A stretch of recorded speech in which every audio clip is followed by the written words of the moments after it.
Hello बच्चों, कैसे हो आप सब। Welcome to our YouTube channel the tech schooling. तो बच्चों, आज हम इस वीडियो में बात करने वाले हैं हमारे इंग्लिश एग्ज़ाम की, जो कि फाइनल एग्ज़ाम आपका होने वाला है। हिंदी के जस्ट बाद आपका इंग्लिश का ही पेपर होगा, जिसकी डेट है 14 मार्च। तो इस पेपर को करने के लिए मैं आपको प्रैक्टिस करवा रही हूँ इस वीडियो में। इसमें लगभग लगभग क्या, बल्कि सारे ही क्वेश्चंस, तो हमने सारे ही क्वेश्चंस किए हैं। जो भी आपके चैप्टर्स आने वाले हैं इस एग्ज़ाम में, फाइनल टर्म एग्ज़ाम में, वो सारे ही चैप्टर्स मैंने आपको अच्छे से पढ़ाए हैं इस वीडियो में। अच्छे से उनके वर्ड मीनिंग्स करवाए हैं, पोएम सारी समझाई हैं, A to Z आपकी बुक से मैंने ये सारा काम करवाया है। सारी कहानियाँ बताई हैं, कौन सा लेखक है किसका, सारी चीज़ें, सारी एक्सरसाइज, सारे क्वेश्चन आंसर्स मैंने दोबारा से करवाए हैं। तो वीडियो को पूरा देखना बच्चों। कुछ भी ना समझ में आए तो प्लीज़ पूछ लेना। कुछ होमवर्क के क्वेश्चंस भी मैंने पूछे हैं, उनका आंसर मुझे करना। देखती हूँ कितने बच्चे आंसर करेक्ट कर पाएंगे। ठीक है, तो वीडियो को पूरा देखना। इंग्लिश का अगर आप ये पूरी वीडियो देख लोगे तो आपको इससे बाहर कुछ भी नहीं मिलेगा आपके पेपर में। आप इजीली अपना क्वेश्चन पेपर अटेम्प्ट कर पाओगे और अच्छे मार्क्स लेके आओगे। ठीक है, और इंग्लिश के पेपर में साथ में पैसेज, ऊपर एक पैसेज भी आएगा जिसकी कुछ लाइनें आपके सामने होंगी, और नीचे कुछ क्वेश्चंस होंगे जिनके ऑप्शंस भी आपको मिलेंगे, या फिर वन वर्ड के वो क्वेश्चंस होंगे। वो भी मैं आपको करवा चुकी हूँ, तो उनको भी ध्यान से करना। ठीक है, चलिए शुरू करते हैं आज की वीडियो, जिसमें आपकी फाइनल टर्म एग्जाम इंग्लिश का पेपर मैं आपको समझा रही हूँ और साथ के साथ पूरा सिलेबस मैं आपको करवा रही हूँ। ठीक है, चलिए शुरू करते हैं। तो चलिए बेटा, शुरू करते हैं आज के इंग्लिश के पेपर की प्रैक्टिस। जैसा कि आप इंट्रो में जान चुके हो कि आज हम इंग्लिश के पेपर के बारे में बात करने वाले हैं। इंग्लिश का होने वाला एग्ज़ाम जो कि MCD में, तो हम करने वाले हैं इंग्लिश के पेपर के लिए प्रैक्टिस, जिसमें आपके 1 मार्क्स के क्वेश्चन, 2 मार्क्स के क्वेश्चन और 3 मार्क्स के क्वेश्चन, बहुत सारे क्वेश्चन इस तरीके से आपके आते हैं। तो देखिए बेटा, हम यहाँ से शुरू करेंगे आपके क्वेश्चन नंबर 16 से, क्योंकि हमारे जो फाइनल एग्ज़ाम होने वाले हैं, MCD स्कूल्स के जो फाइनल एग्ज़ाम होने वाले हैं, उसमें नवंबर से लेके अभी फरवरी मार्च तक का जो सिलेबस है वही कंप्लीट आने वाला है। उसके अलावा पहले जो हमारे चैप्टर्स हुए हैं नवंबर से पहले, वो चैप्टर्स नहीं आएंगे। क्यों? क्योंकि उनका एग्ज़ाम मिड टर्म एग्ज़ाम में हो चुका था। इसलिए अब फाइनल एग्ज़ाम्स के लिए नवंबर से लेकर फरवरी मार्च तक का जो भी सिलेबस है हमारा, वो सिलेबस आएगा। इसीलिए मैं वहीं से स्टार्ट करूँगी जहाँ से आपके पेपर में आने वाला है। ठीक है, इसके साथ साथ मैं इससे पहले आपके लिए EVS, SST और हिंदी की वीडियोस डाल चुकी हूँ, जो कि आपके फाइनल एग्ज़ाम के लिए है। उसमें मैंने कुछ प्रैक्टिस पेपर और कुछ क्वेश्चंस, दोनों की दोनों चीज़ें करवाई हैं, ताकि आपके लिए इजी हो जाए अपना फाइनल एग्ज़ाम देना, और आपको पैटर्न पता चल जाए कि कैसा पैटर्न आने वाला है आपके एग्ज़ाम में, और साथ के साथ किस तरीके के क्वेश्चन आपसे पूछ रहा है एग्जामिनर, उनका भी आपको अंदाज़ा हो जाए। तो इसीलिए मैं जल्दी जल्दी वीडियोस बना रही हूँ, ताकि बच्चे पीछे ना रहें और इजीली अपना सिलेबस कवर अप कर पाए और अच्छे से अपनी मेहनत करके वो एग्ज़ाम को दे पाए। उन्हें कुछ ना कुछ बेनिफिट मेरी वीडियो से ज़रूर मिले। इसके साथ साथ हम आने वाली वीडियोस में अभी प्रैक्टिस करते रहेंगे जब तक आपके एग्ज़ाम नहीं हो जाते, मतलब 18 तक ऐसी वीडियोस आती रहेंगी। 18 के बाद आपकी 23 तक, जब 22 तक, जब तक आपका मेधावी का एग्ज़ाम है, मैं 19 से लेके 22 तक आपको मेधावी के एग्ज़ाम के लिए वीडियोस दूंगी। कुछ वीडियोस तो पहले हैं हमारे यूट्यूब चैनल पर, हमने शुरू ही उससे की थी, लेकिन अब मैं फाइनल एग्ज़ाम की तरफ, जैसे प्रैक्टिस पेपर आ रहे हैं, किस तरीके का एग्ज़ाम होने वाला है, उसकी प्रैक्टिस मैं आपको करवाऊंगी। ठीक है, तो अभी हम कहाँ से शुरू करेंगे? क्वेश्चन नंबर 16 से। ये आपका इंग्लिश का चैप्टर होने वाला है, डोंट बी अफ्रेड, जो आपकी पोएम थी, उसी पोएम से हम शुरुआत करेंगे, क्योंकि हमारे एग्ज़ाम में जो आएगा चैप्टर्स, यूनिट जो आएंगे वो यूनिट 5 से आएंगी। ठीक है, तो चलिए शुरू करते हैं क्वेश्चन नंबर 16 से। Don't be afraid of the dark is the poem about. ये जो पोएम है, don't be afraid of the dark, अंधेरे से मत डरो, ये पोएम किसके बारे में है? किसके बारे में है ये poem? The poem ask is not to be afraid of dark. ये पोएम किस बारे में है? कि हमें अंधेरे से नहीं डरना चाहिए, हमें अंधेरे से कभी भी डरना नहीं चाहिए। Next question, question number 17। What happens when the day is over. बताइए क्या होता है जब पूरा दिन समाप्त हो जाता है, ख़त्म हो जाता है। जब पूरा दिन ढल जाता है उसके बाद क्या होता है? When the day is over, the earth takes rest and the moon and stars shine. जब दिन पूरा हो जाता है तो पृथ्वी आराम लेती है और हमारा चांद और हमारे तारे चमकने लग जाते हैं। क्या होने लग जाता है? ये हम पोएम के थ्रू जो लाइनें हैं उसी में से बता रही हूँ, ठीक है? ये आंसर वहीं से है। देखिए, जैसे पोएम थी, मैं पोएम ही ले आई हूँ आपके लिए। Don't be afraid of the dark, don't be afraid of the dark little one, the earth must rest when the day is done. The sun must be harsh, but moonlight never, and thus those stars will be shining forever and ever. Be friends with the night, there is nothing to fear. Just let your thoughts travel to friends far and near.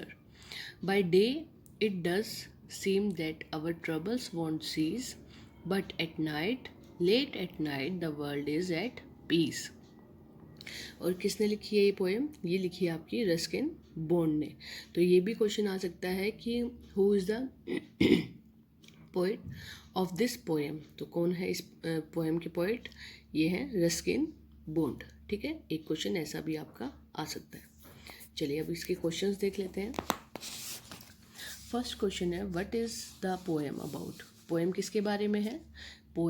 The poem is about not to be afraid of the dark. The poem is about not be afraid of the dark. Second, what happens when the day is over? क्या होता है जब दिन खत्म हो जाता है? When the day is over, the earth take rest. When the day is over, the earth takes rest. And the moon and stars shine. और मून और स्टार्स क्या करते हैं? शाइन करते हैं। Question third, what does the earth do when the day is over? जब दिन ख़त्म हो जाता है तो अर्थ क्या करती है? अर्थ रेस्ट करती है। क्या करती है? Rest. The earth does rest when the day is over. Next, what does the poet want us to do at night? Poet क्या चाहता है कि हम रात को क्या करें? क्या चाहता है? वो चाहता है, the poet wants us to be friend of night, कि हम रात के दोस्त बन जाएं, हम रात से डरे ना। तो मैं साथ के साथ इन क्वेश्चंस के आंसर भी लिख देती हूँ बेटा, ताकि आपको इजी हो जाए। What is the poem about? Poem किस बारे में थी? पोएम किसके बारे में थी? पोएम थी ताकि हमें रात को डरना नहीं चाहिए। The poem is about don't be afraid of the dark. The poem is about don't be afraid of the dark. ठीक है। Next question, what happens when the day is over? क्या हो जाता था जब दिन खत्म हो जाता था? When the day is over, the earth takes rest and the moon and stars shine. जब दिन खत्म हो जाता था, when the day is over, the earth takes rest and the moon and stars shine. Third question, what does the earth do when the day is over? अर्थ पृथ्वी क्या करती थी जब दिन खत्म हो जाता था? तो क्या करती थी? रेस्ट लेती थी। When the day is over, the earth takes rest. क्या लेती थी पृथ्वी? रेस्ट लेती थी। Next question, question number 4, what does the poet want us to do at night? Poet क्या चाहता था हम क्या करें रात को the poet wants us to be friend of night। वो चाहता था हम रात के भी दोस्त बन जाए ताकि हम उससे डरे ना। ठीक है, आ गया समझ में। और इसके पोइट कौन है, किसने लिखी है? Ruskin Bond. ये कौन है? पोइट। ठीक है। Next question, are these sentences true और फॉल्स? हमें ये सेंटेंसेस पढ़ने हैं और बताना है क्या ये सेंटेंस ठीक है तो ट्रू और गलत है तो false. The poet tells the child to be afraid when it is dark. क्या कवि चाहता था कि बच्चा डरे जब रात हो जाए? क्या वो ऐसा चाहता था? नहीं, वो ऐसा नहीं चाहता था। तो this statement is false. Next question, the poet says that the stars will always shine at night. क्या पोइट ये कह रहा था कि रात को तारे हमेशा शाइन करते हैं? क्या उन्होंने ऐसा बोला था? Yes, it is true. ऐसा होता है कि रात को तारे शाइन करते हैं। The poet tells the child to think of friends after it is dark. क्या पोइट बच्चों को ये कह रहा था कि आपको अपने दोस्त के बारे में सोचना चाहिए जब रात हो जाए? तो yes, true. The poet tells the child to think of friends after it is dark. Next question, word building. अब हमें ये कुछ वर्ड्स दिए हुए हैं, इनको जोड़ के हमें एक वर्ड बनाना है। क्या बनता है चलिए देखते हैं। पहला है मून प्लस लाइट, तो क्या बनेगा? Moon light, moon light. Next, good night, good plus night, good night. Next, water plus fall, तो वाटरफॉल। वाटरफॉल क्या होता है? आपका झरना जो होता है उसको हम बोलते हैं वाटरफॉल।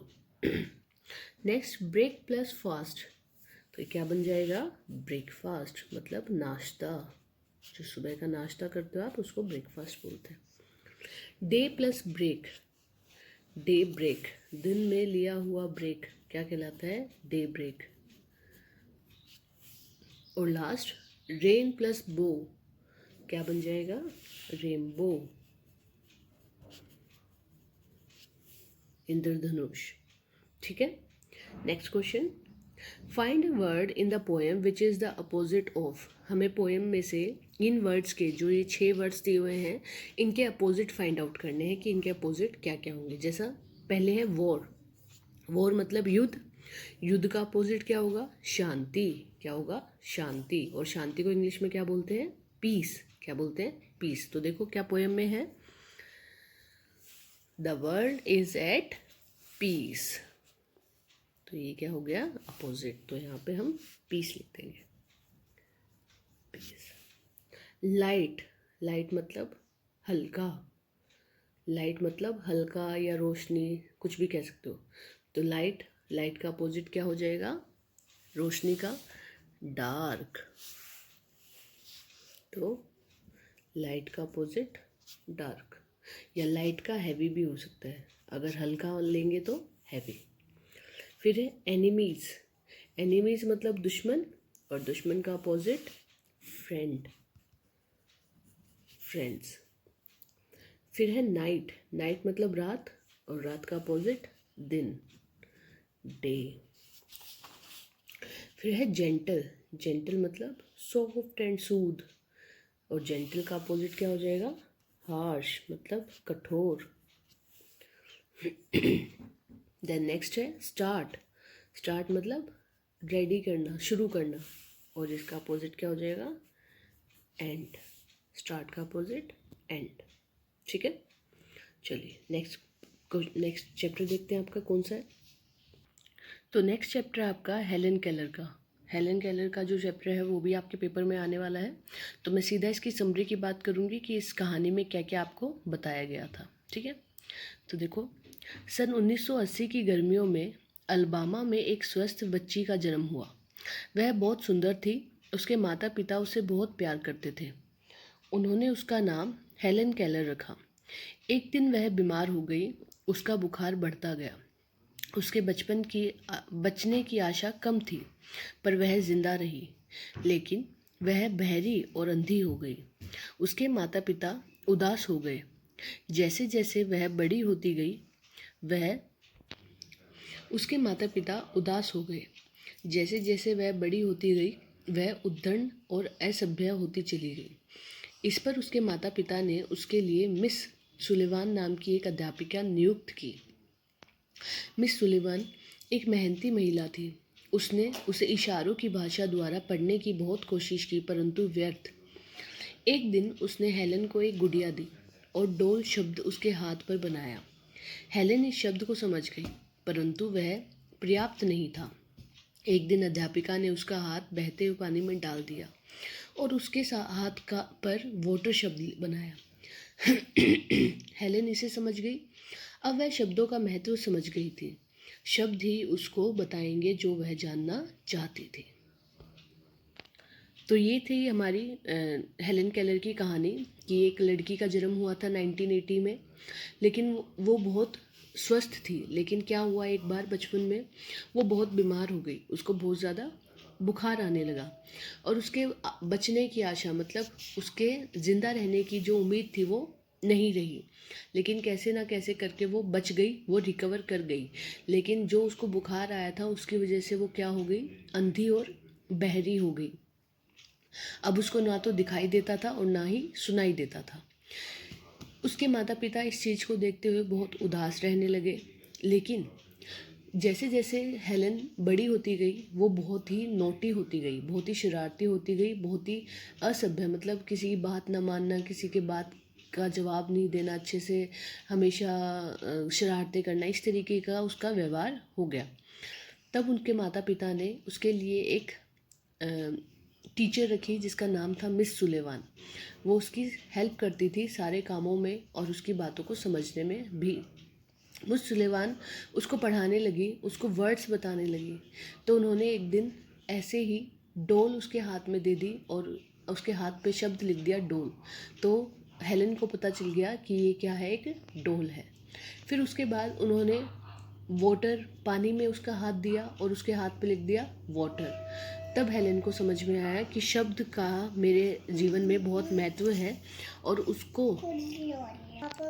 उसको ये समझ में आ गया कि जो वो जानना चाहती है वो शब्द ही उसको बताएंगे।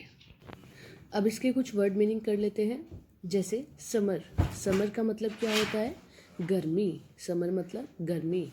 जैसे अभी कौन सा मौसम चला हुआ है आपका, समर्स का मौसम चल गया है, आपकी गर्मियाँ आ गई हैं। फिर है हेल्दी, हेल्दी बच्चा है मतलब स्वस्थ, बिल्कुल वो हष्ट पुष्ट है, स्वस्थ है। देन फीवर, फीवर हम किसको बोलते हैं, बुखार को। फिर है बेटर, क्या आप बेटर फील कर रहे हो, बेटर का मतलब होता है बेहतर, अच्छा। नथिंग, नथिंग मतलब कुछ भी ना होना, नथिंग मतलब कुछ नहीं। नेक्स्ट इलनेस, इलनेस मतलब बीमारी, कि बीमार हो गए। नेक्स्ट क्वेश्चन, नेक्स्ट आपका रोंग, रोंग मतलब कुछ भी गलत, जैसे कहते हैं ना यू आर डूइंग दिस रोंग, आप ये गलत कर रहे हो। फिर है ऑफन, ऑफन मतलब प्राय। हेल्ड ऑन, हेल्ड ऑन मतलब इसको हेल्ड ऑन करो, इसको पकड़ के रखो, मतलब पकड़े रखना। क्या आपको कल थॉट आई मेरे बारे में, थॉट मतलब क्या आपको मेरे बारे में कुछ आपने मेरे बारे में सोचा। बट ये दो है, यद्यपि मतलब क्या ऐसा हो सकता है या नहीं। एग्री, एग्री मतलब किसी बात पे सहमत होना। ब्राइट, ब्राइट मतलब ये चाइल्ड बहुत ही ब्राइट है, मतलब ये बहुत ही बुद्धिमान है। वाइल्ड, जो वाइल्ड होते हैं वो बहुत शैतान, मतलब। कॉम्ब, कॉम्ब मतलब कंघा। स्पेल्ट, स्पेल्ट मतलब किसी चीज़ का टुकड़े में हो जाना। स्प्लिट होता है वो जो टुकड़े में हो जाता है, ये होता है स्पेल्ट, मतलब किसी शब्द को बोलना। स्ट्रिक्ट मतलब कठोर।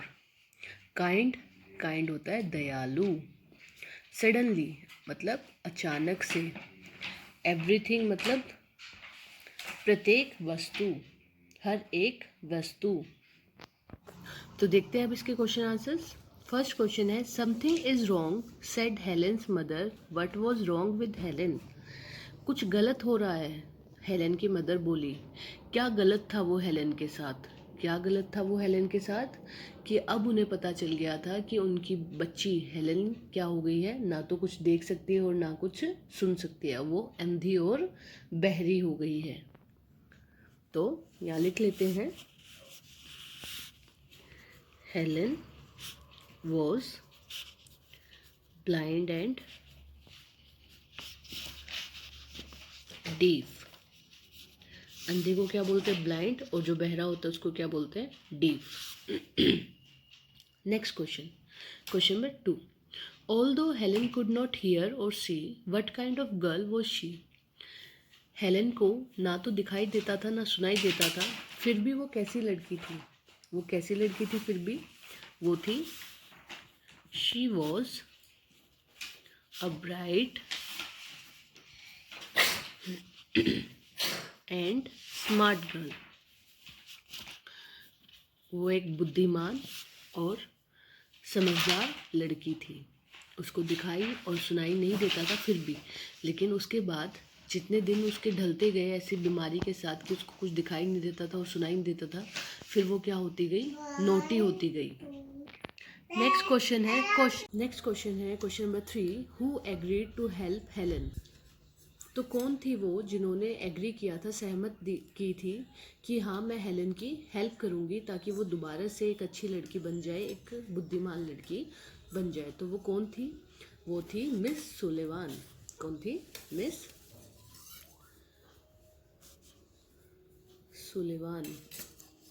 ये वो टीचर थी जिन्होंने हेल्प की थी हेलेन को पढ़ाने के लिए, उसको समझाने के लिए कि वर्ड्स को किस तरीके से समझा जाता है। ठीक है। Next question, question number 4। How did miss Sullivan help Helen. बताइए, मिस सुलेवान ने उसकी हेल्प कैसे की? किसकी हेल्प? हेलेन की। तो हेलेन की कैसे हेल्प करती थी वो उसको साइन लैंग्वेज सिखाती थी। मतलब हाथों से जो आप साइन लैंग्वेज, मतलब जो आप बता सकते हो दूसरों को कि मैं ये बोलना चाहती हूँ, वो उन्होंने उसको सिखानी शुरू की थी। शी टॉट, टीच की सेकंड फॉर्म होती बेटा, टॉट हेलेन। यहाँ पे डिड आया था इसीलिए हमने सेकंड फॉर्म टॉट, इसको टीच से टॉट बना दिया। Helen by sine language and wrote on Helen's hand by her fingers। उन्होंने उसको साइन लैंग्वेज सिखाई और उसके हाथ पे अपने फिंगर से लिखा ताकि वो समझे कि ये क्या लिखा है मिस हेलेन ने, मिस सुलेवान ने। ठीक है। Next question, question number 5। What did Helen learn when the teacher put her hand into running water. Helen ने क्या सीखा जब मिस सुलेवान ने उसका हाथ एक बहते हुए पानी में डाला। जब पानी में उसका हाथ डाला और उसके हाथ पे मिस सुलेवान ने क्या लिखा था? वाटर लिखा था। तो वो क्या समझ गई? ये जो बहती हुई चीज़ है ये क्या है? ये पानी है। क्या है? पानी है। तो Helen learn new word water. क्या सीखा था उसने? कि ये नया वर्ड है, क्या है इसका नाम? वाटर। और उसने उसका मतलब भी समझ लिया था। ठीक है। Next question, question number 6। What was the important thing that Helen finally understood. अब आखिर में क्या चीज़ थी कि हेलेन समझ गई थी कि अब मुझे इसी तरीके से चीज़ें करनी है। तो क्या समझ गई थी? तो वो क्या समझ गई थी फाइनली? वो समझ गई थी कि वर्ड्स ही हैं जो कि मोस्ट इम्पोर्टेंट है एक वर्ल्ड में चीज़ों को समझने के लिए। अब वो उससे समझ में आने लगा था कि अगर आप शब्द नहीं जानोगे तो आप किसी भी चीज़ को नहीं जान पाओगे। इसीलिए अब उसने वर्ड्स को सीखना शुरू कर दिया था। तो Finally, she understood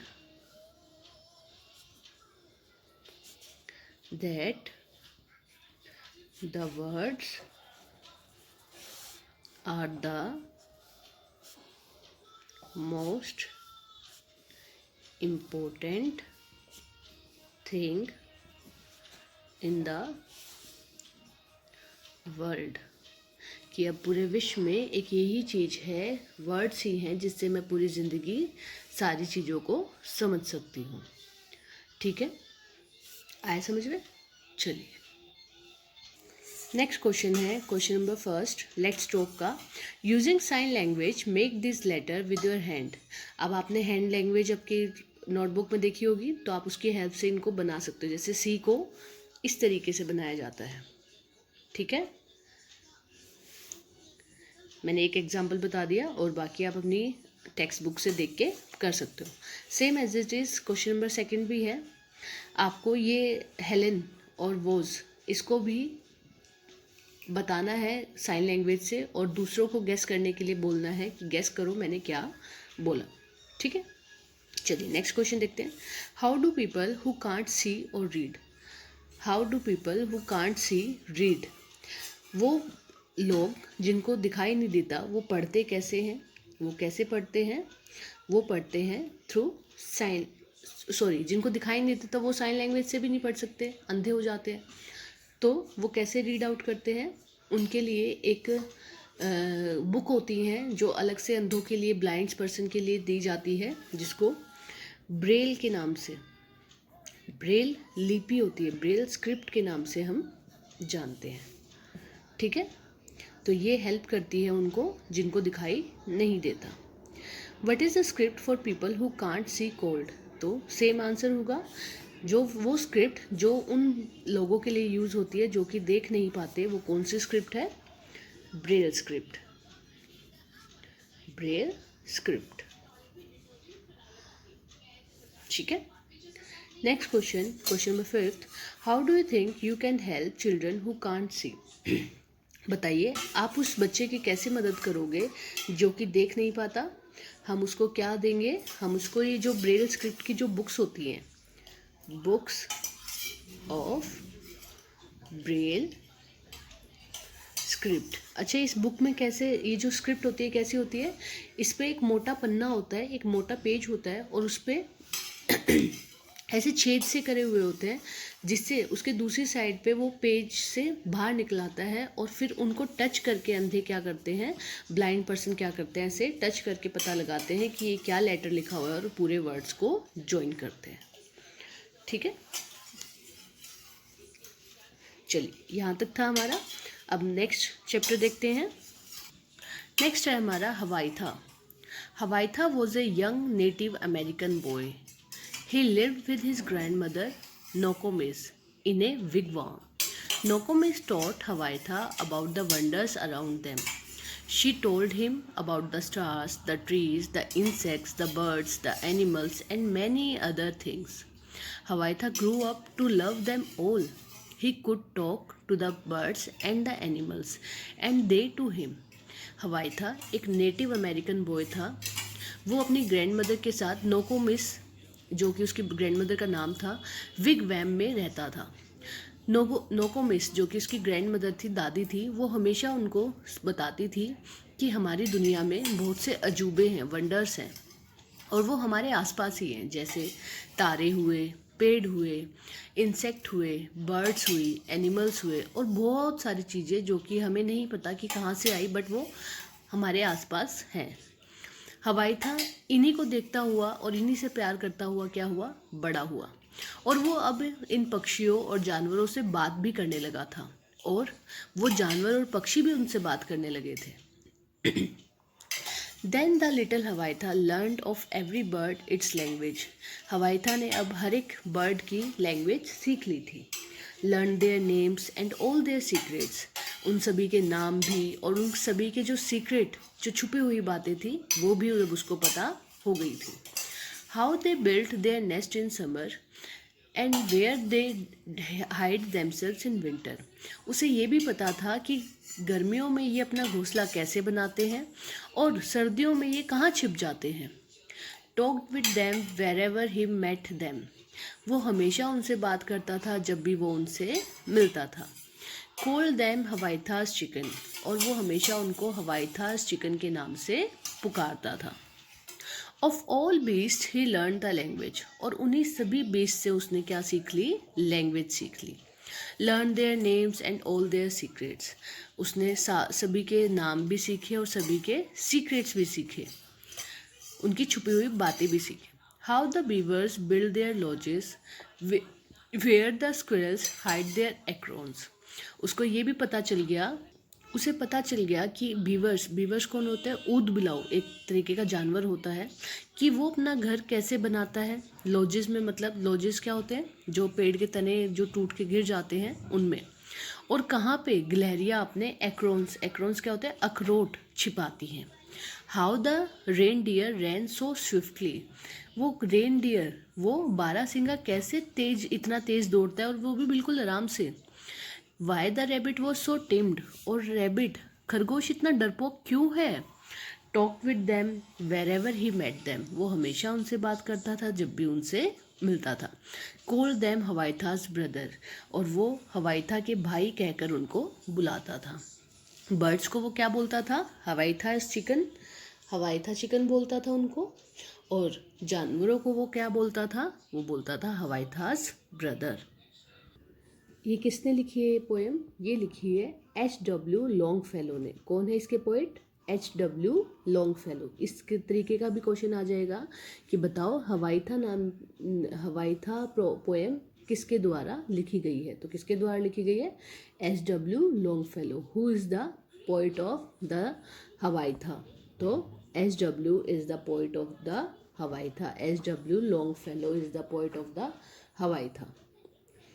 next new words. अभी यहाँ पे एक वर्ड आया था विंग वैम। विंग वैम क्या होता है, जो झोपड़ी होती है ना उनकी ऊपर की जो छत गोल होती है उसको हम क्या बोलते हैं, विंग वैम। क्या बोलते हैं, विंग वैम। बीवर्स, बीवर्स कौन होते हैं, ऊद बिलाव।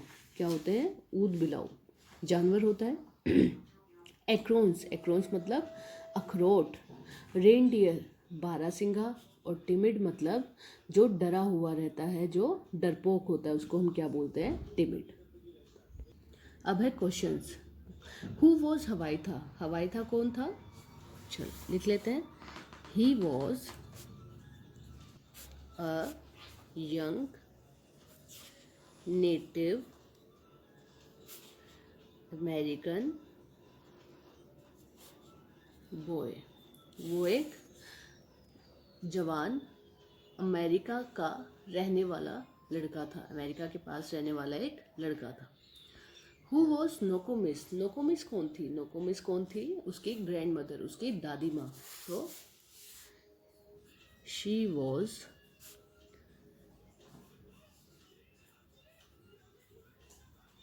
हवाईथास ओल्ड ग्रैंड मदर, बूढ़ी दादी माँ थी वो उसकी। Next question, what did he learn about the birds, उसने बर्ड्स के बारे में क्या सीखा था, क्या क्या सीखा था, उसके नाम सीखे थे, उनके सीक्रेट सीखे थे और उनकी लैंग्वेज सीखी थी। ही, अब यहाँ लर्न था लेकिन डिड है तो हम इसको सेकेंड फॉर्म में कन्वर्ट कर देंगे, तो हम इसको लर्न लिखेंगे।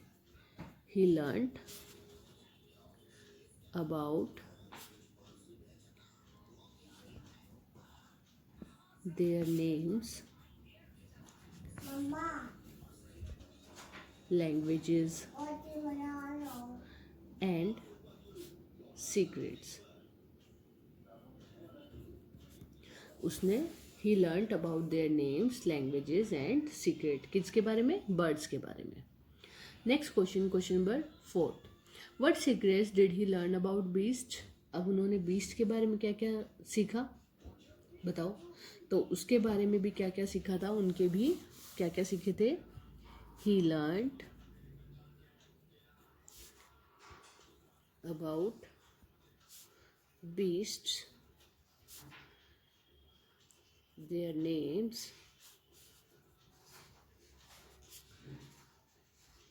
secrets and languages. उन्होंने उसके बारे में भी, उसके नाम, उनके सीक्रेट और उनकी लैंग्वेजेस सीखी थी।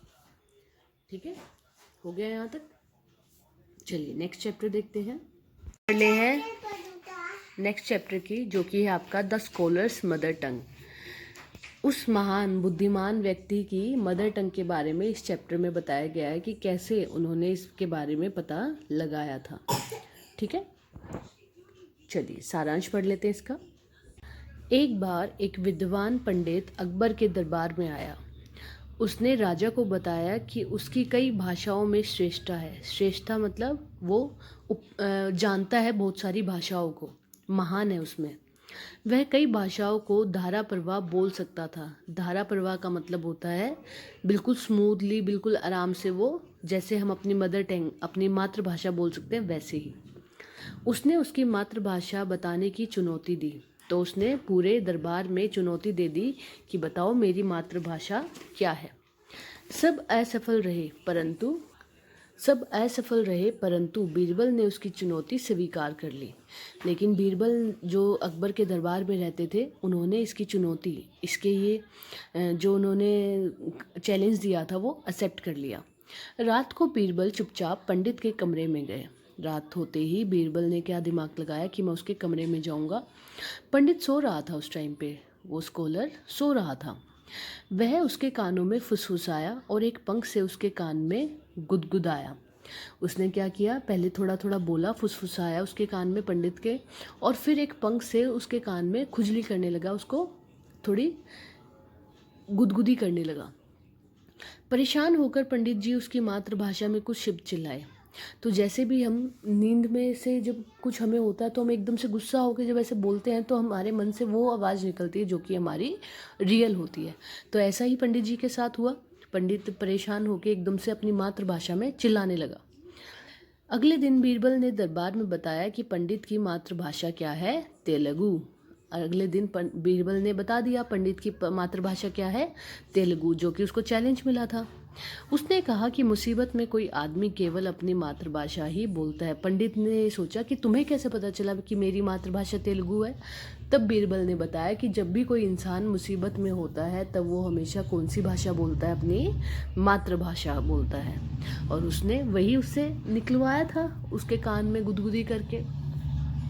ठीक है, आया समझ में। चलिए वर्ड मीनिंग्स देख लेते हैं। पहला है मास्टरी। मास्टरी मतलब किसी चीज़ में उपलब्धि हासिल कर लेना, उस चीज़ में बिल्कुल अच्छे बन जाना, मतलब श्रेष्ठता हासिल करना। फिर है लर्न। लर्न मतलब जो सारी चीज़ें पढ़ चुका हो, मतलब विद्वान। कोर्टियर्स मतलब दरबारी, जो किसी के दरबार में रहते हैं उसको क्या बोलेंगे, कोर्टियर्स।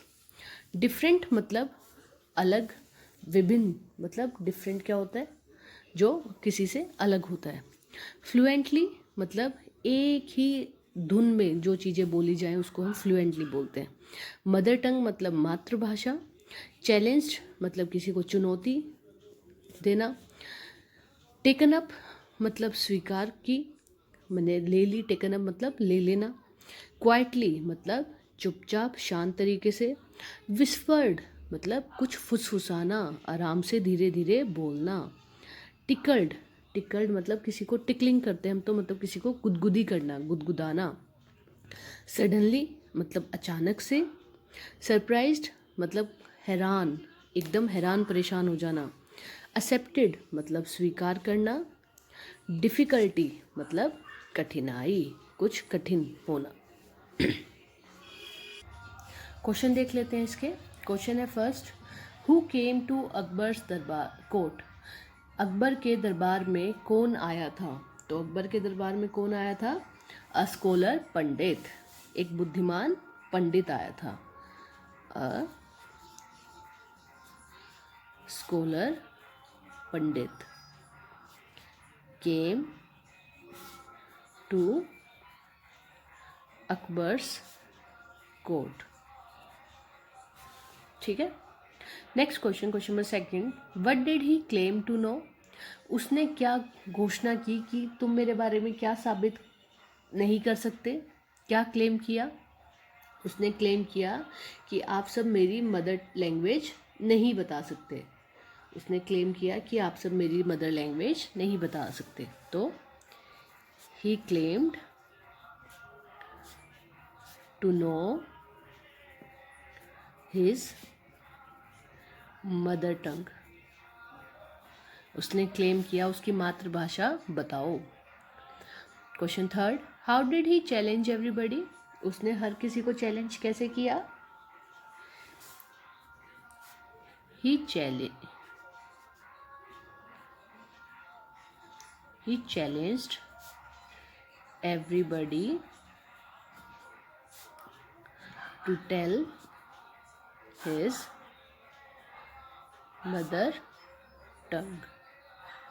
उसने हर किसी को चैलेंज किया, हर किसी को एक चैलेंज दिया कि बताओ मेरी मदर टंग क्या है। ठीक है, नेक्स्ट क्वेश्चन, लेट्स टॉक में। फर्स्ट क्वेश्चन है what is your mother tongue. अब हमसे पूछा गया कि हमारी मातृभाषा क्या है, तो देखो मेरी मातृभाषा क्या है, हिंदी। तो Hindi is my mother tongue. Let the class tell the class a joke in your mother tongue. अब मुझे कोई जोक बताना है। ठीक है, next, do you know any other language. Do you know a joke in English, tell your friends. क्या आपको कोई और लैंग्वेज आती है? हाँ तो कौन सी, और अगर आपको आती है तो इंग्लिश में एक जोक बताइए क्या होता है। ठीक है, तो ये आप सबका खुद का आप कर सकते हो इजीली। चलिए नेक्स्ट क्वेश्चन देखते हैं। नेक्स्ट जो है आपका वो है एक पोएम जिसका नाम है watering rhyme, a watering rhyme. चलिए पढ़ते हैं। अर्ली इन द मॉर्निंग और the evening are the times to water every kind of flower. Watering at noonday when the sun is high doesn't help the flowers, only makes them die. Also when you water at the roots, flowers keep their mouths where we should wear our boots. Soak the earth around them, then through all the heat, the flowers will have water for their thirsty feet. ये poem है अ watering rhyme. किसने लिखी है? ये लिखी है P.A. Robes ने। इसके पोइट कौन है? P.A. रॉब्स। सॉरी, चलिए अब मैं आपको मीनिंग बताती हूँ इसका। अर्ली इन द मॉर्निंग, सुबह सुबह, सुबह सुबह बिल्कुल अर्ली। और द इवनिंग आर, और शाम के time. Are the times to water, क्या ये पानी देने का समय है। एवरी काइंड ऑफ फ्लावर, क्या हर किसी फूल को पानी दे सकते हैं। Yes, watering at noonday, पानी दोपहर में। When the sun is high, जब सूर्य अपनी अति पर होता है, जब सूर्य की रोशनी बहुत तेज होती है। डजेंट हेल्प द फ्लावर्स, तब फ्लावर्स को कोई मदद नहीं मिलेगी आपके पानी देने से। ओनली मेक्स देम डाई, जबकि वो सिर्फ क्या हो जाएंगे, उस समय मर जाएंगे। अगर आप दोपहर के टाइम पौधों को पानी दोगे तो वो मर जाएंगे। पानी देने का जो एग्जैक्ट टाइम होता है वो कौन कौन सा होता है? या तो बिल्कुल सुबह सुबह या बिल्कुल शाम को। Next, also when you water at the roots, और जब भी आप पानी दो, पानी हमेशा जड़ों तक दो। Flowers keep their mouths where we should wear our boots, पौधों का मुंह जो होता है वो वहाँ होता है जहाँ हम अपने शूज़ पहनते हैं। तो हम अपने शूज़ कहाँ पहनते हैं, बूट्स कहाँ पहनते हैं? पैरों में, फुट में अपने। तो बिल्कुल फ्लावर्स को जब पानी देना है तो नीचे की साइड देना है, ना कि ऊपर ऊपर। सोक द अर्थ अराउंड देम, जो उनके आसपास जो मिट्टी होती है उसको बिल्कुल सोक कर दो, पानी में से भिगा दो। Then through all the heat, और सारी गर्मी को भगा दो। The flowers will have water, पौधों के पास पानी होगा। कहाँ? फॉर देयर थ्रस्टी फीट, ताकि उनके पास पानी हो अपने भूखे, अपने प्यासे फीट, अपने प्यासे पंजों को पानी देने के लिए। ठीक है, अब कुछ वर्ड मीनिंग्स हैं न्यू वर्ड्स में। जैसे आर का मतलब क्या होता है? घंटा, मतलब एक घंटे को हम क्या बोलते हैं? आर। वाटरिंग मतलब किसी को पानी देना। नून डे मतलब दोपहर का समय। बूट्स बूट्स मतलब आपके शूज़ जो होते हैं, जूते जो होते हैं, हम उनको क्या बोलते हैं? बूट्स बोलते हैं। सोक मतलब भिगोना। हीट मतलब गर्मी। ठीक है, आया समझ में यहाँ तक? चलिए इसके क्वेश्चन आंसर्स देखते हैं। फर्स्ट क्वेश्चन है रीडिंग इज फन में, what is the best time to water the plants? बताइए वो कौन सा समय होता है जो बिल्कुल बेस्ट माना जाता है प्लांट्स को पानी देने के लिए, पौधों को पानी देने के लिए। वो कौन सा समय होता है? वो होता है आपका या तो बिल्कुल सुबह का या बिल्कुल शाम का। तो the best time to water the plants is early in the morning, early in the morning or in evening। या तो सुबह सुबह या फिर शाम को हमें क्या करना चाहिए? पौधों को पानी देना चाहिए। ठीक है, next question, question number second, when should we not water the plants? हमें पौधों को पानी कब नहीं देना चाहिए? कब नहीं देना चाहिए हमें पौधों को पानी? हमें पानी नून डे या मिड डे। नून डे में हमें पौधों को पानी नहीं देना चाहिए। We should not water the plants in the noonday. दोपहर के समय हमें पौधों को पानी नहीं देना चाहिए। Question number third, which part of the plant should be watered? हमें पौधों के किस हिस्से को पानी देना चाहिए? हमें किस हिस्से को पानी देना चाहिए? उनके रूट्स को। We should watered the roots of the plants। हमें पौधों के जड़ों को पानी देना चाहिए। ठीक है, नेक्स्ट क्वेश्चन, वर्ड बिल्डिंग। अभी यहाँ में हमें यहाँ पे साइड में कुछ पिक्चर्स दी हुई है और यहाँ पे जंबल्ड वर्ड्स हैं। हमें इनको क्या करना है? एक मीनिंगफुल, इस पिक्चर के अकॉर्डिंग हमें एक मीनिंगफुल वर्ड में इसको कन्वर्ट करना है। तो देखो, PAETWEES, इससे क्या बनेगा? ये एक पौधा होता है जिसका नाम होता है स्वीट पी। Sweet pea. फिर है, ये दिख रहा होगा, इससे आप अंदाज़ा लगा सकते हैं कौन सा होगा? मैरीगोल्ड। आपका गेंदे का जो फूल होता है उसको क्या बोलते हैं? मैरीगोल्ड। ये है जैस्मिन। जैस्मिन। ठीक है, इससे भी पता चल रहा होगा ये क्या बन जाएगा? लोटस, कमल। फिर ये मोगरा। फिर ये वाला डायला, डालिया। फिर नेक्स्ट है फ्लॉक्स। ठीक है, नेक्स्ट पेंसी और लास्ट हिबिकस। हिबिकस, ओ सॉरी स्पेलिंग गलत हो गई है, HIBISCUS। ठीक है, आया समझ में यहाँ तक? चलिए नेक्स्ट चैप्टर देखते हैं। नेक्स्ट चैप्टर क्या है? नेक्स्ट चैप्टर है chapter number the giving tree.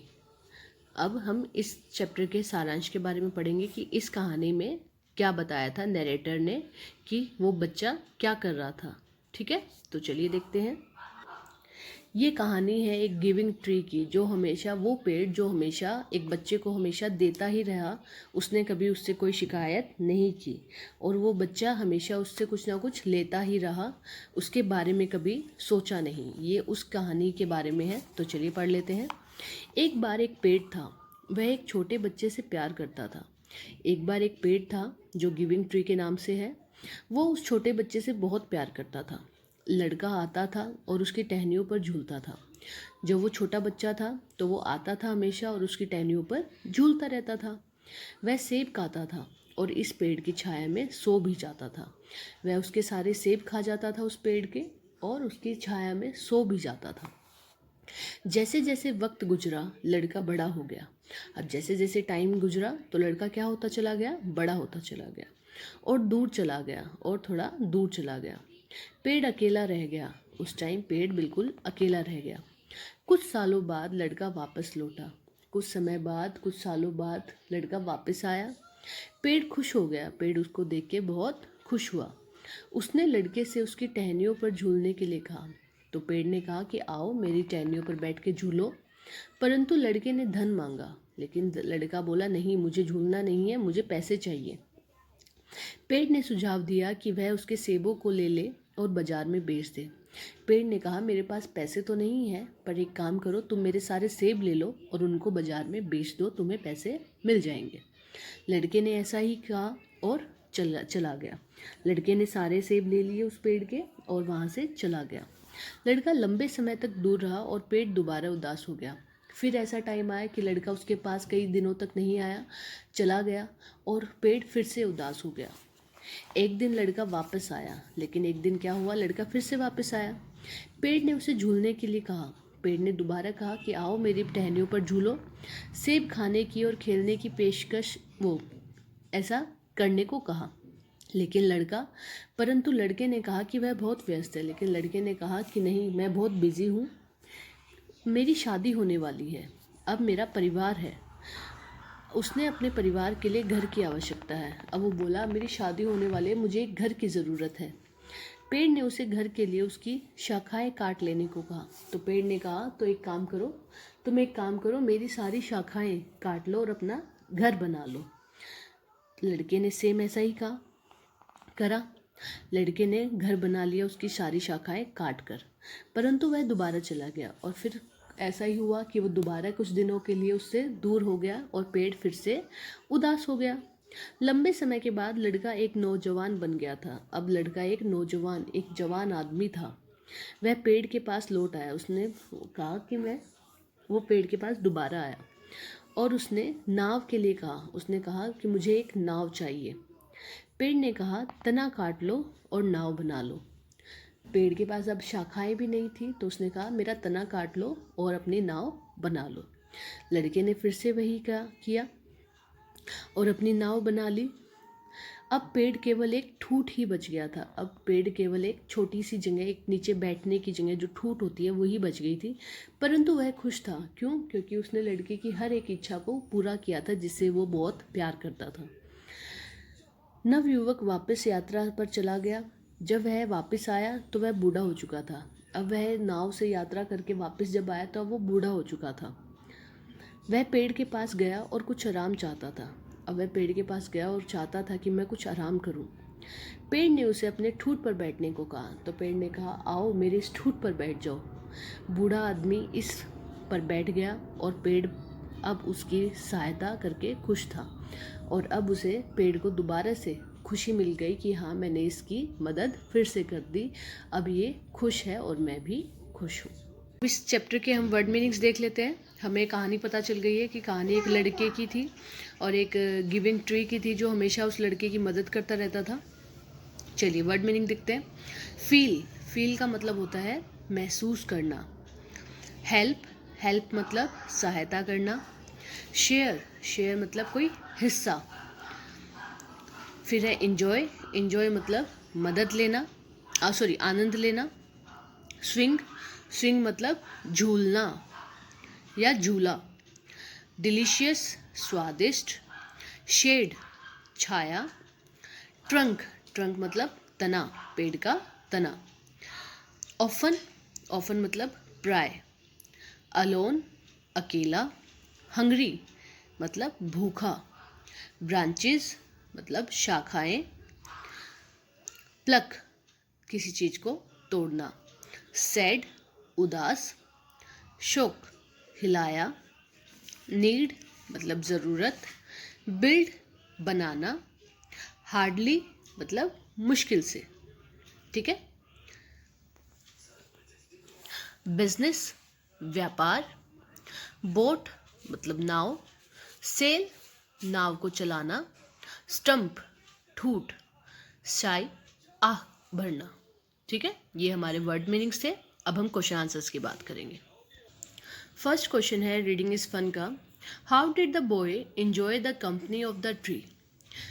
बताइए, लड़के ने पेड़ की संगति का आनंद कैसे लिया। लड़का पेड़ के साथ कैसे एंजॉय करता था उसकी कंपनी को। तो कैसे एंजॉय करता था? The boy climbed up the trunk and swing on the branches and slept in trees shadow।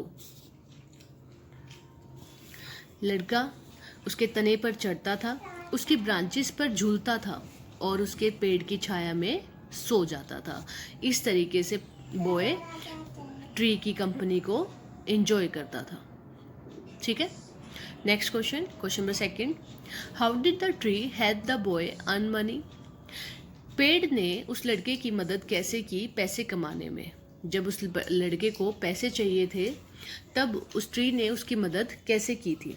तो कैसे की थी उस ट्री ने उस लड़के की मदद? द ट्री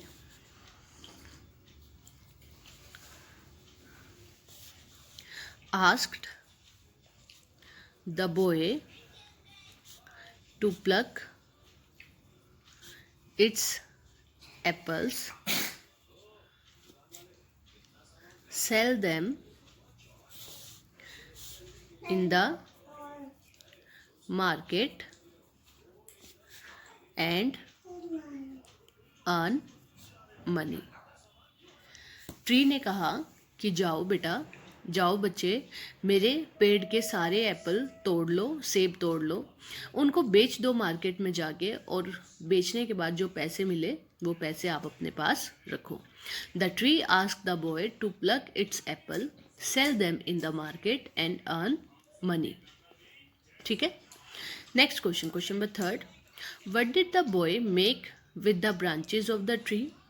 लड़के ने पेड़ की सारी शाखाओं के से क्या बनाया था? क्या बनाया था उसने सारी शाखाओं से? उसने एक घर बनाया था। क्या बनाया था? घर बनाया था। जब उसने कहा था अब मेरी शादी होने वाली है, मुझे एक घर की ज़रूरत है, तो ट्री ने कहा था मेरी सारी ब्रांचेस, मेरी सारी शाखाएं तोड़ के ले जाओ और अपना घर बना लो। The boy make with the branches of the tree what? A house. एक घर बनाया था, एक house. Next question, what did the boy make with the trunk of the tree. अब लड़का जब बाद में उसके पास आया था, उस पेड़ के पास, जब ब्रांचेस भी ख़त्म हो गई थी, तब उसके पास आया था कि मुझे यात्रा करनी है, मुझे घूमने जाना है और मुझे एक नाव बनानी है। तो पेड़ ने क्या कहा था कि तुम एक काम करो, मेरे तने को काट लो, मेरे ट्रंक को काट लो और उससे अपनी नाव बना लो और यात्रा करने के लिए चले जाओ। तो लड़के ने उस ट्रंक से, उस तने से क्या बनाया था? एक बोट, अ बोट, एक नाव बनाई थी। ठीक है, question number 5, how was the stump of the tree useful. बताइए, जो ट्री का जो स्टम्प बच गया था, जो लास्ट में एक गुट बच गया था, वो कैसे यूजफुल रहा उस बच्चे के लिए या किसी के लिए भी। तो वो कैसे यूजफुल था उसके लिए? The stump was useful to sit and rest. वो बिल्कुल यूजफुल था किस चीज़ के लिए? बैठने के लिए और आराम करने के लिए। The stump of the tree useful to sit and rest. बैठने के लिए और आराम करने के लिए वो स्टम्प बहुत ज़्यादा यूज़फुल था। और लास्ट में कौन आके बैठा था? को किसने उस पर रेस्ट किया था? उस लड़के ने, जो कि अब एक बूढ़ा व्यक्ति बन चुका था, अब उसको आराम की ज़रूरत थी, तो वो उसके तने पर, उसके स्टम्प पर आकर बैठ गया था और आराम कर रहा था। Next question, question number 6, why is the play called the giving tree. ये जो कहानी, ये जो नाटक हमने देखा, इसका नाम द गिविंग ट्री क्यों रखा गया? हम इसको गिविंग ट्री क्यों बोलते हैं? क्योंकि लड़के ने जब भी कुछ मांगा, लड़के ने जब भी कुछ ट्री से मांगा, हमेशा उस ट्री ने उसको दिया। तो इससे हमें पता चलता है कि लड़का हमेशा जब भी कुछ फरमाइश करता था ट्री से, तो वो हमेशा उसको मना नहीं करता था, उसको उदास नहीं देखना चाहता था, हमेशा उसको कुछ ना कुछ हेल्प करके भेजता था। Because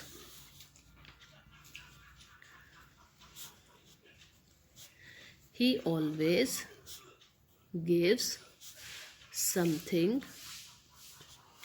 to the boy.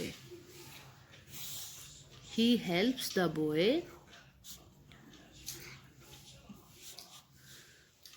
from childhood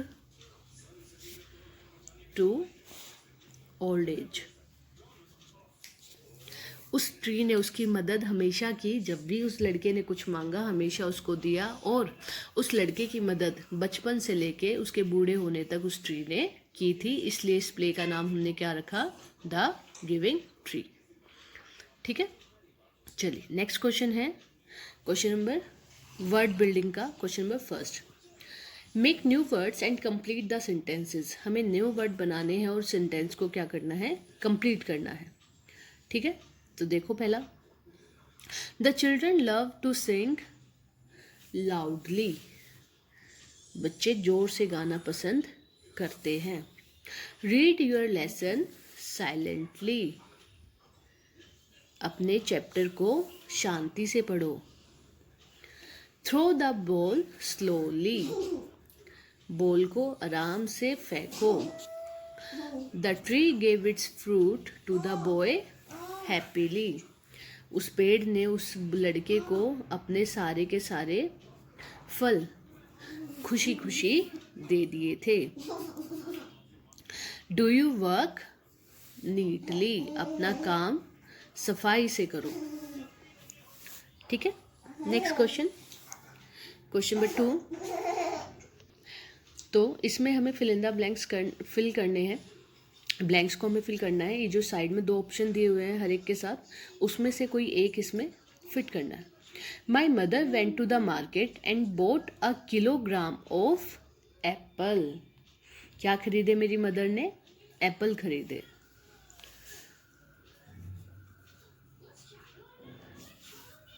a dozen बनाना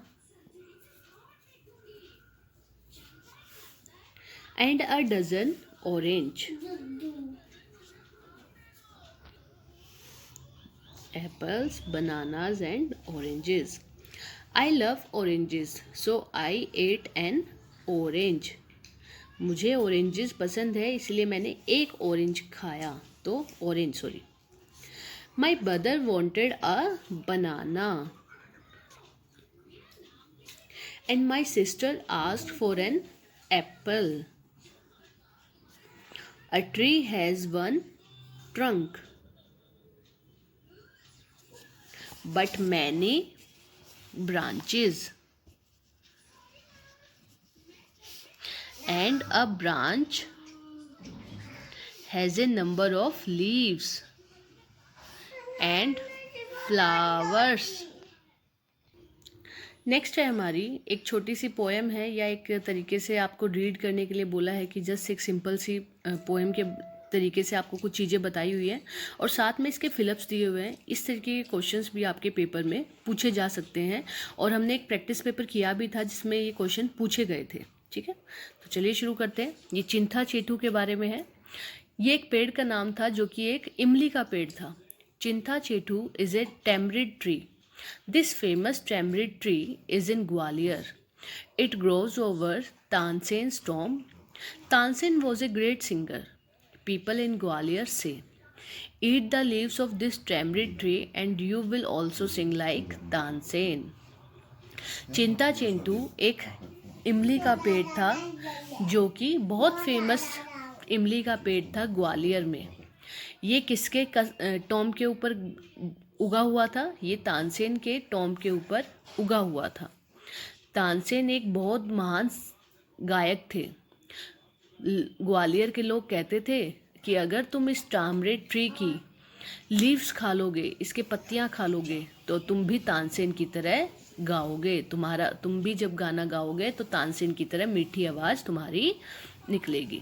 ठीक है, चलिए अब इसके फिलअप्स कर लेते हैं।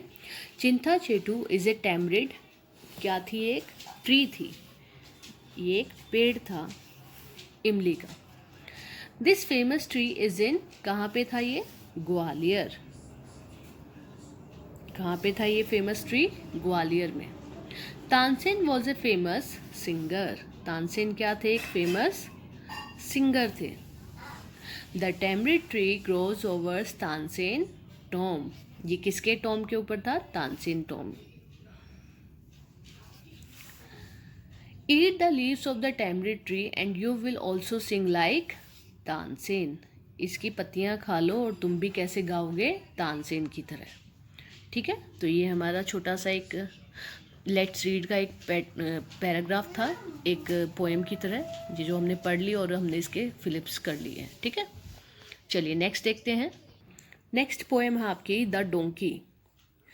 If I had A donkey and he wouldn't go, would I wallop him? No, no, no.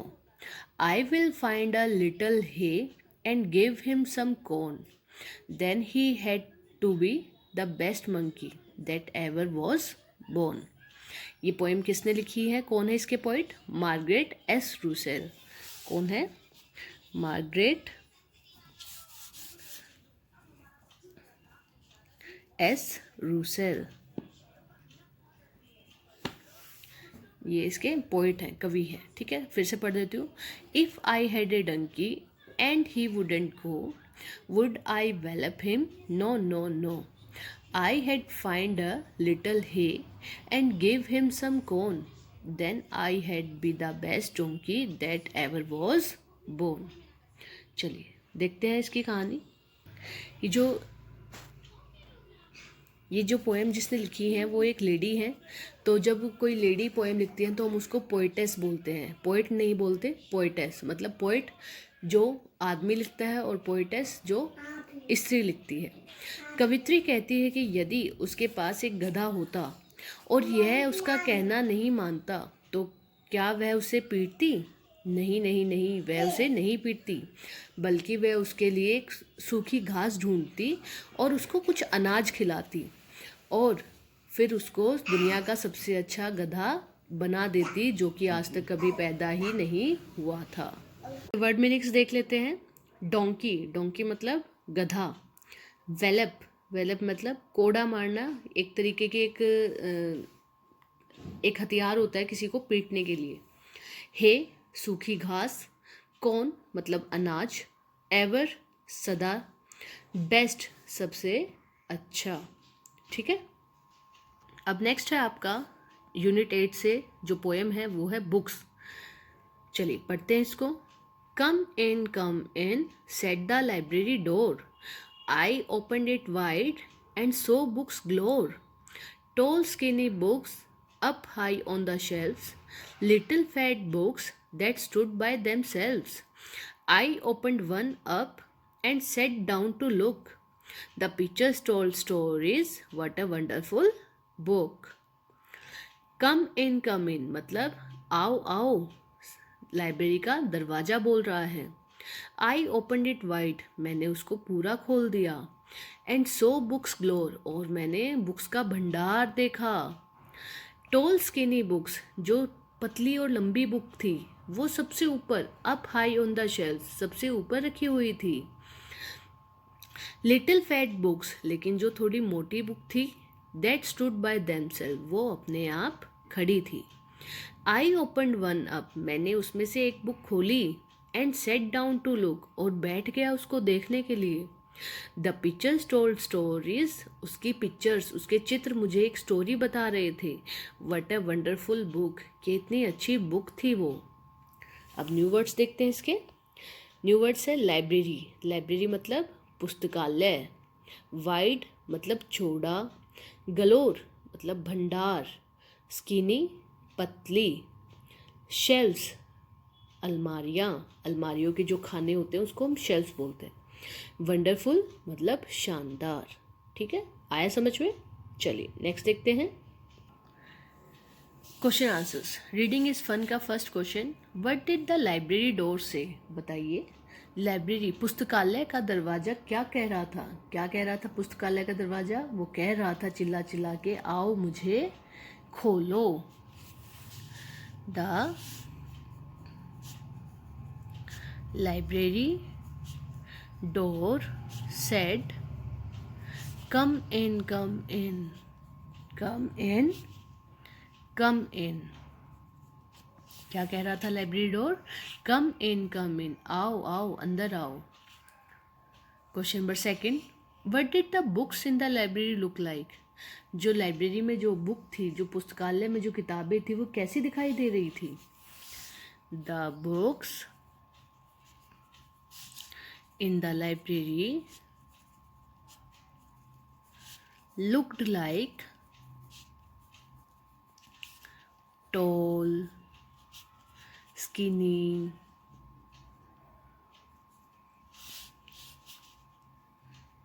little and fat। कैसी कैसी थी? लंबी थी, पतली थी, छोटी थी और मोटी भी थी। ऐसी लाइब्रेरी की बुक्स दिखाई दे रही थी लाइब्रेरी में। Next question, question number third, why did the child in the poem like looking at the pictures? जो इस पोएम में जो बच्चा है उसको वो पिक्चर्स क्यों देख रहा था? वो पिक्चर्स की तरफ क्यों देख रहा था? बिकॉज क्यों देख रहा था? क्योंकि उन पिक्चर्स से उसको स्टोरी, उसको कहानी पता चल रही थी, इसलिए वो पिक्चर्स को देख रहा था। Because the pictures told the stories, क्योंकि पिक्चर्स क्या बता रही थी उसको? स्टोरीज बता रही थी। Next question, listen to the words, come in, go out. अब हमें ये साइंस यूज करके बताना है कि कहाँ कम इन और कहाँ गो आउट। एट होम हम क्या करते हैं? Come in at the vegetable shop, come in or go out at the library, come in, go out at the doctor's place, come in and go out at the bus stop, come in, go out at the toy shop, come in, go out। ठीक है। Next question, next chapter अब देखते हैं। Next chapter कौन सा है? पहले इसी में ही बुक्स वाले चैप्टर पोएम में ही पीछे देखो कुछ दिया हुआ था, इसको कंप्लीट करते हैं। Look at this sentence, a library is a place where books are kept. Library एक ऐसी जगह होती है जहाँ पे बुक्स को रखा जाता है। अब हमें नीचे वाले फिलअप्स को फिल करना है, ब्लैंक्स को फिल करना है। तो चलिए देखते हैं।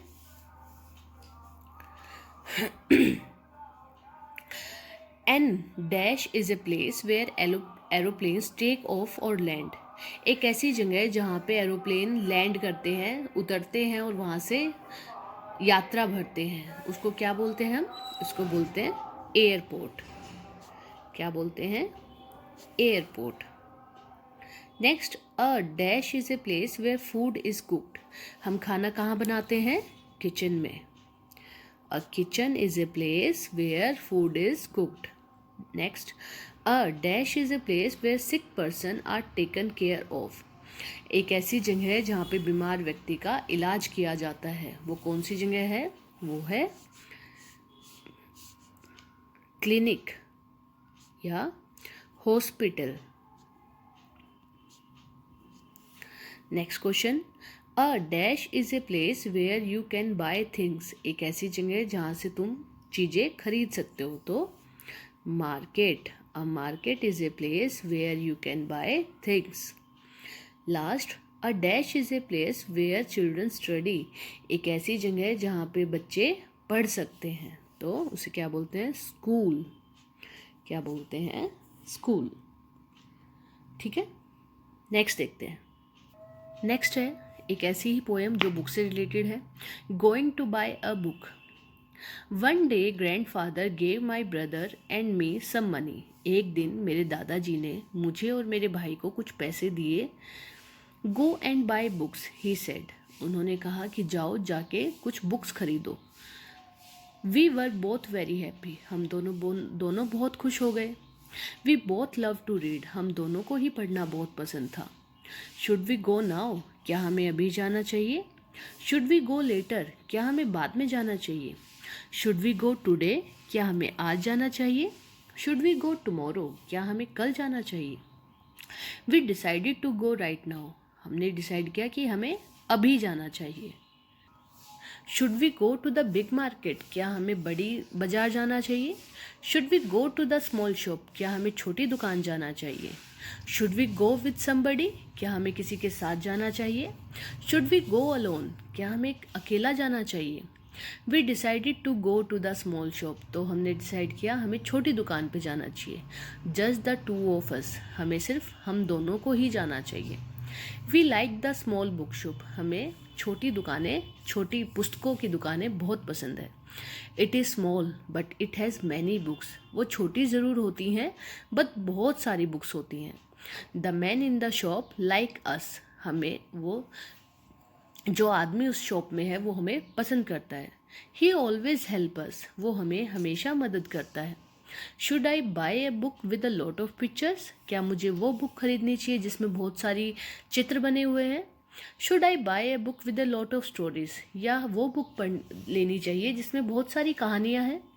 Should I buy a thin book, क्या मुझे एक पतली किताब खरीदनी चाहिए? आई कुड नॉट डिसाइड, मैं डिसाइड नहीं कर पा रही हूँ। We did not know which book to buy, हमें नहीं पता चल रहा हमें कौन सी बुक खरीदनी चाहिए। The man in the shop smiled at us, जो आदमी उस शॉप में थे उन्होंने हमारी तरफ देख के मुस्कुराए। Relax come with me he said, उन्होंने कहा कोई बात नहीं, आराम से आओ मेरे साथ। These books are about animals, ये किताबें जानवरों के बारे में हैं। दोज आर अबाउट मशीन्स, ये मशीनों के बारे में हैं। Those over there are about wars, और ये युद्धों के बारे में है। टेक वट यू वॉन्ट, वो ले लो जो तुम्हें चाहिए। आई पिक्ड सम बुक्स, मैंने कुछ किताबें उठाई। My brother picked some books, और मेरे भाई ने भी कुछ किताबें उठाई। I sat on the floor, मैं ज़मीन पर बैठ गई। He sat on the chair, वो कुर्सी पे बैठ गया। And we read and we read and we read, और हम पढ़ते गए और पढ़ते चले गए। It was very quiet. There was no sound. 1 hour passed, 2 hour passed. वहाँ बहुत शांति थी, कोई आवाज़ भी नहीं आ रही थी। 1 घंटा बीता, 2 घंटे बीते। Finally we knew which books to buy, और हमें पता चल गया कि हमें कौन सी बुक खरीदनी चाहिए। The man in the book shop smiled at us, जो आदमी उस किताबों की दुकान में थे वो हमारी तरफ देख के मुस्कुराने लगे। I got a fat book with many stories, मैंने वो किताब खरीदी जो कि बहुत मोटी थी और जिसमें बहुत सारी कहानियाँ थी। My brother got a book with many pictures, मेरे भाई ने बड़ी बुक खरीदी जिसमें बहुत सारे चित्र थे। We ran home to our grandfather, हम अपने दादाजी के घर भाग गए। We climbed on his bed, हम उनके बेड पे कूद के बैठे। He put his arms around us and then we read and read and read. और फिर उन्होंने अपनी बाहें हमारे चारों तरफ फैला ली और हम पढ़ते चले गए और पढ़ते चले गए। ये किसने लिखी है ये कहानी? ये लिखी है रुक्मिणी बनर्जी ने। कौन है? रुक्मिणी बनर्जी। ठीक है, न्यू वर्ड्स देख लेते हैं अब इसके। फर्स्ट है अलोन, अलोन मतलब अकेला। बुक शॉप मतलब किताबों की दुकान। मशीन्स मतलब मशीन्स। फाइनली मतलब आखिरकार, अंत में। क्लाइम्ड मतलब कूद के बैठना, कूदना, जंप मारना। ठीक है, चलिए इसके क्वेश्चन आंसर्स देखते हैं। Why did grandfather give the children money, दादाजी ने बच्चों को पैसे क्यों दिए थे? बच्चों को पैसे क्यों दिए थे दादाजी ने? बताइए ज़रा, क्यों दिए थे? ताकि वो बुक्स खरीद सके। He gave money to the children for buying books, ताकि वो किताबें खरीद सके। Second question, where did they go to buy books, वो कहाँ गए थे बुक्स खरीदने के लिए? कहाँ गए थे वो बुक्स खरीदने के लिए, बताओ ज़रा। They went to a small shop to buy books. They went to small book shop to buy books. Next question, did the girl buy a picture book, क्या लड़की ने चित्रों वाली किताब खरीदी थी? नहीं, उसने तो स्टोरी वाली खरीदी थी। No, the girl did not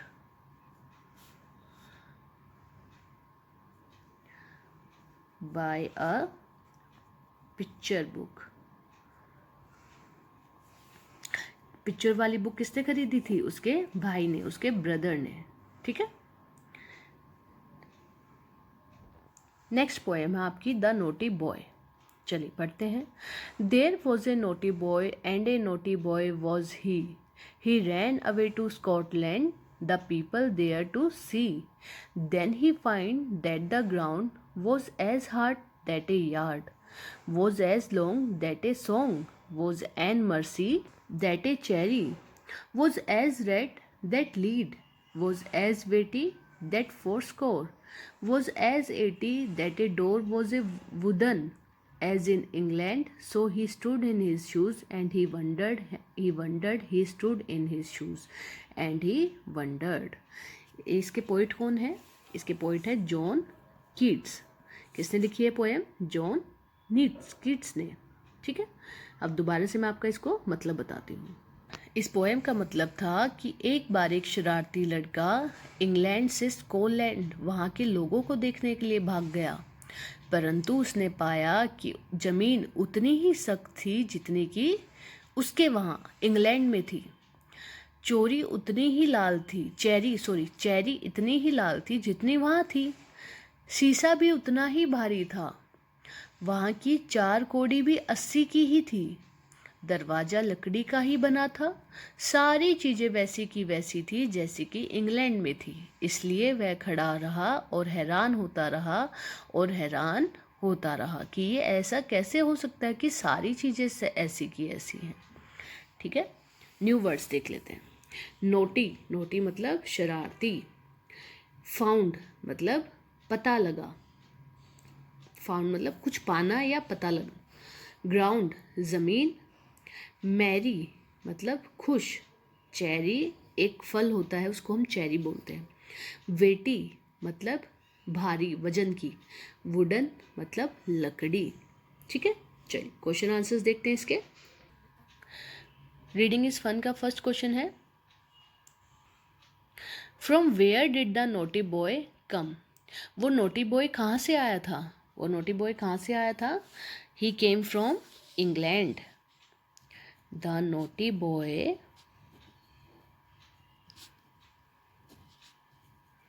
came from England. और कहाँ गया था?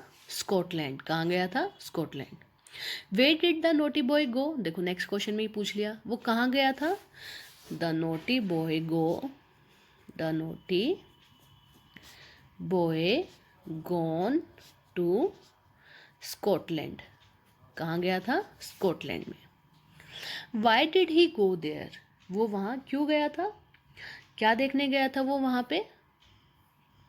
वो वहाँ के लोगों को देखने गया था।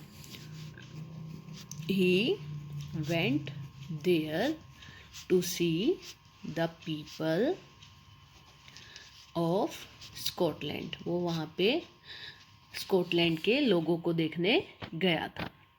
Next question, what did the boy wonder about? और वो क्या सोच रहा था और सोचता ही चला गया। आश्चर्यचकित क्या चीज़ लगी उसको? ही वंडर्ड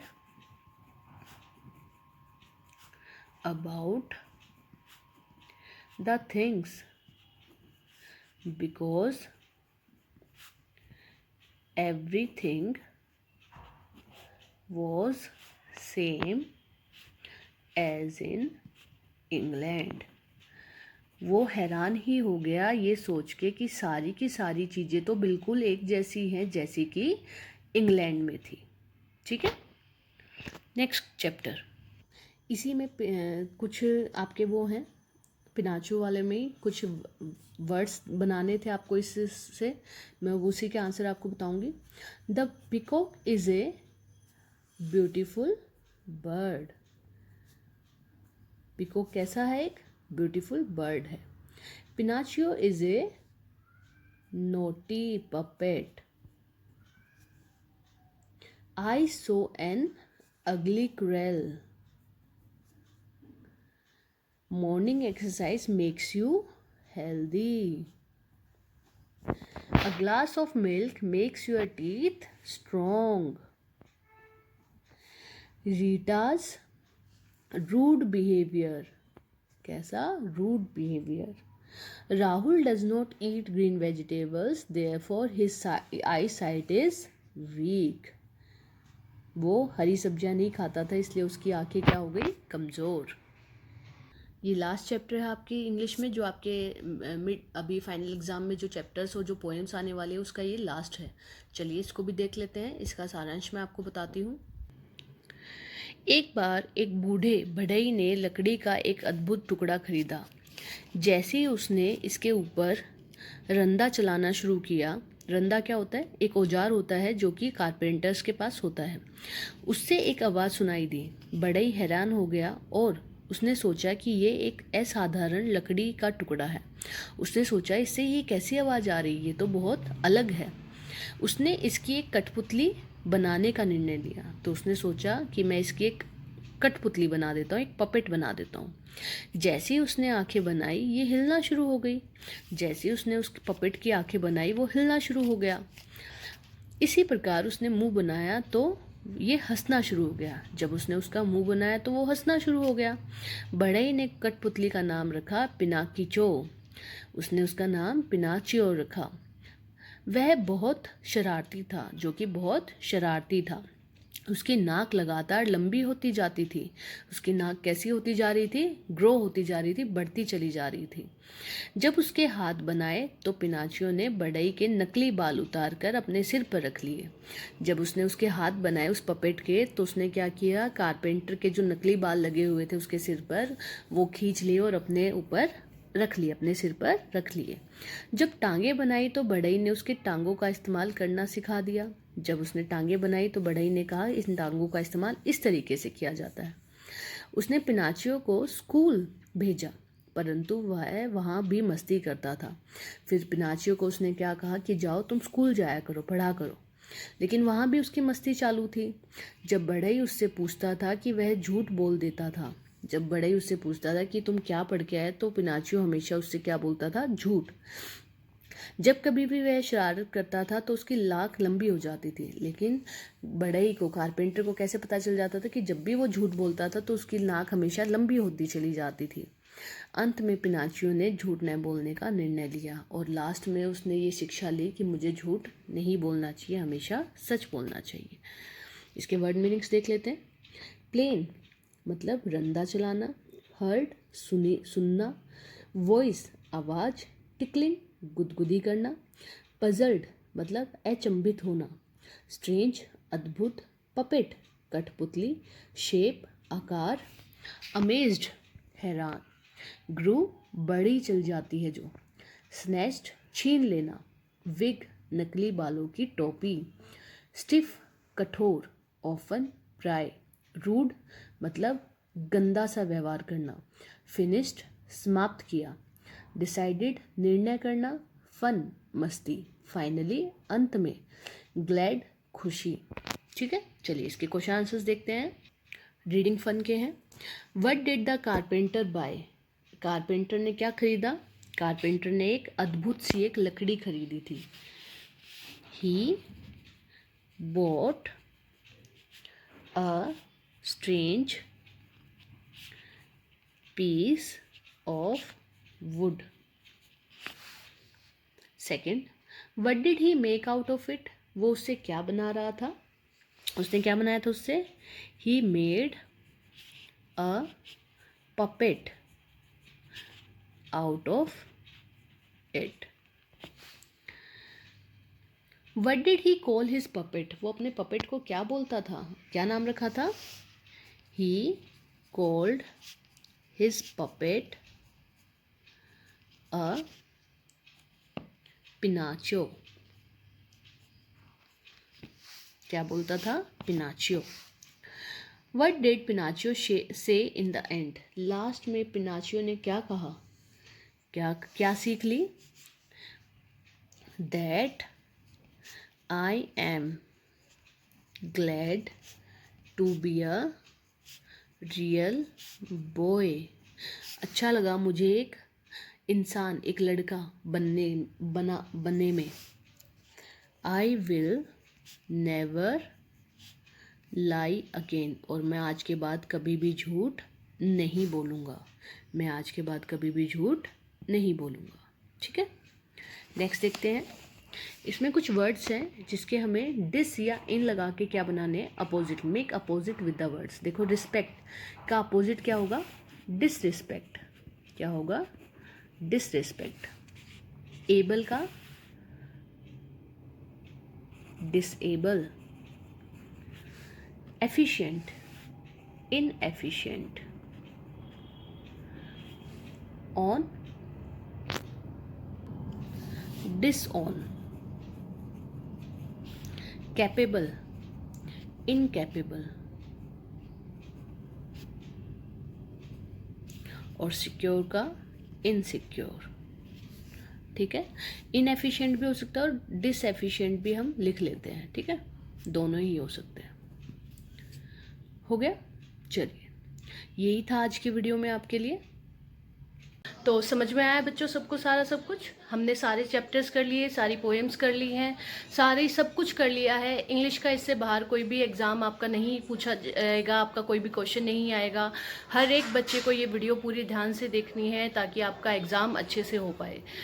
आपको आज और कल दोनों दिन इतनी अच्छी प्रैक्टिस करनी है अपने हिंदी और इंग्लिश एग्ज़ाम के लिए, ताकि दो एग्ज़ाम जो आपके को करिकुलर एक्टिविटीज़ से पहले जो दो एग्ज़ाम है वो आपके इजीली हो जाएं, आपको कोई परेशानी ना आए और आप अच्छे से अटेम्प्ट करके अच्छे मार्क्स गेन कर पाओ। ठीक है, सबको पूरी वीडियोस देखनी है, दोनों की दोनों, हिंदी की भी और इंग्लिश की भी। मैं इंग्लिश की कल अपलोड करूँगी, कल शाम तक, तो कल शाम को आप इंग्लिश की अपलोड देख सकते हो। ये वाली मैं कल तो आपको ये दोनों वीडियोस अच्छे से करनी है और अच्छे से एग्ज़ाम देना है। Best of luck for your exam. अच्छे से एग्ज़ाम करके आना, अच्छे अच्छे नंबर लेके आना और मुझे बताना कितने कितने मार्क्स आपके आए हैं। ठीक है, तो चलिए मिलते हैं नेक्स्ट वीडियो में, जो भी आपके सब्जेक्ट से रिलेटेड होगी। अभी फाइनल एग्ज़ाम के ही मैं सिलेबस करवाऊँगी। और अगर कुछ भी वीडियो में पसंद आया तो प्लीज़ एक लाइक कर देना, चैनल को सब्सक्राइब कर देना जो भी नए हैं, और प्लीज़ अपने फ्रेंड्स और फैमिली के साथ चैनल को शेयर करना जितना हो सके। ठीक है, बाय बाय, टेक केयर।